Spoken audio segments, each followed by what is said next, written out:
Congress party అధికారంలోకి రాకముందు మేము ప్రజాపాలన తీసుకొస్తాం ఈ తెలంగాణ రాష్ట్రంలో అని అబద్ధపు మాటలు చెప్పి ఈరోజు ఒక నిర్బంధ పాలనను ఈరోజు కాంగ్రెస్ పార్టీ తీసుకొచ్చింది. ఎవ్వరికి కూడా ప్రశ్నించే హక్కు లేకుండా చేస్తుంది ఈరోజు ఈ కాంగ్రెస్ పార్టీ అధికారంలోకి వచ్చినాక. నిరుద్యోగులకు అధికారంలోకి రాకముందు ఎటువంటి హామీలనైతే ఇచ్చిర్రో ఆ హామీలను అమలు చేయకుండా ఈరోజు ఈ కాంగ్రెస్ పార్టీ పబ్బం గడుపుతుంటే నిరుద్యోగ జేఏసీ ఆధ్వర్యంలో ఈరోజు మల్లికార్జున ఖార్గే గారు ఈ హైదరాబాద్ ఎల్బీ స్టేడియంలో మీటింగ్ కి వస్తుండు.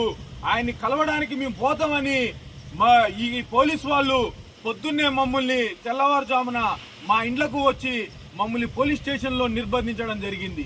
కాంగ్రెస్ పార్టీ ఏదైతే హామీలను ఇచ్చిందో నిరుద్యోగులకు ఆ హామీలను మీరు ఎందుకు అమలు చేయట్లేదని ఈరోజు ఈ తెలంగాణ రాష్ట్రం మొత్తం కూడా ప్రశ్నిస్తుంది.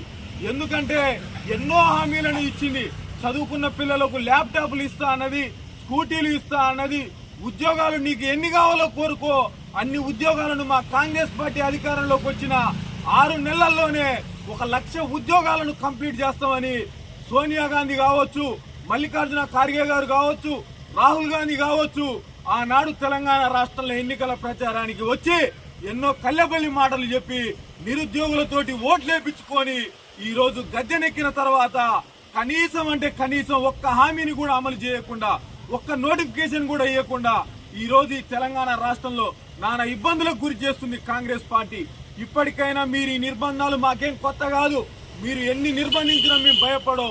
నిరుద్యోగుల పక్షాన బీఆర్ఎస్ పార్టీ తప్పకుండా పోరాడుతుందని కాంగ్రెస్ పార్టీకి హెచ్చరిస్తున్నాము.